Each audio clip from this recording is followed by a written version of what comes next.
Hello, Paddy Baker from Installation Magazine here.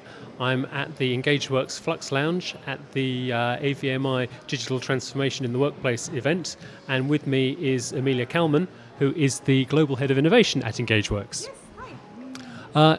Amelia, how has the day gone for you?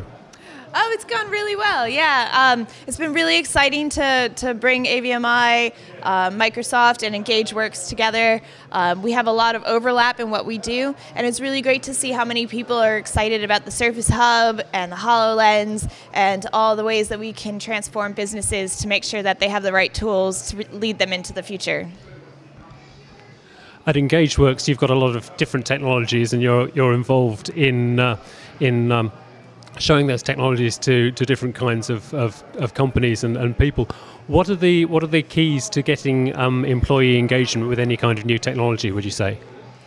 So the reason that we created the Flux Innovation Lounge is that people need ways that they can get hands-on with the technology, interact with it, and this starts to open their minds to the possibilities. So the thing about technology is that it is interactive, and you do need to have an experience with it. So as soon as you can get to play with it, to have an experience with it, you start to become inspired. And for me, what's great about this lounge is you get to see different kinds of technologies, and I get really excited when people say, oh, I like that and I like that, but what if you put it together? You know, then you could create something entirely new that nobody's ever done before.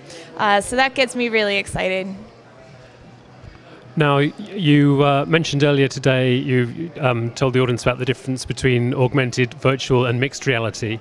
Of the three, which do you think has the most potential in the business world?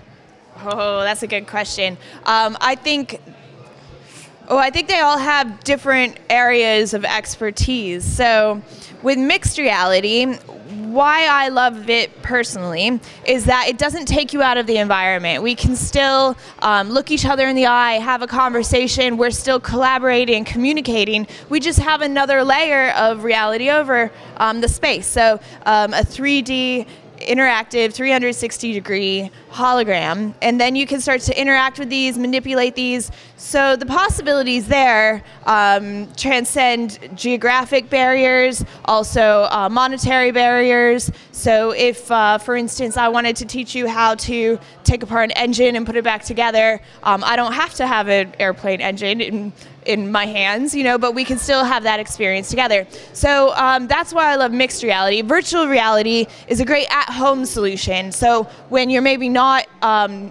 when you don't need to actually physically collaborate with somebody, you can do it in a virtual space. So this rise of social VR, being able to have conference room interactions in a virtual space with avatars, I think that's really exciting because that transcends the exclusivity of virtual reality, because often if you put on a headset, it transports you to another place that is cut off from your family, your friends, your environment. But then once you're actually interacting inside those virtual spaces, that's where I think it becomes really powerful. And also for brands, as a marketing tool, I think there's going to be a lot of opportunity in these virtual spaces for marketing, especially because in things like VR, it knows how many times I've looked at something, or you can track, you know, where my attention is. But I also think that because of this, it could potentially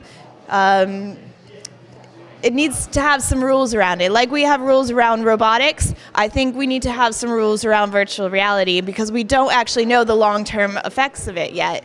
And I think we maybe also have to look at this and how the next generation embraces it, and how much access we give brands to these mediums and that kind of thing, because it has the opportunity to put in false memories and all kinds of things. So it opens up lots of questions and lots of doors, but lots of really exciting possibilities. Great. Amelia Kallman, thank you very much. Thank you.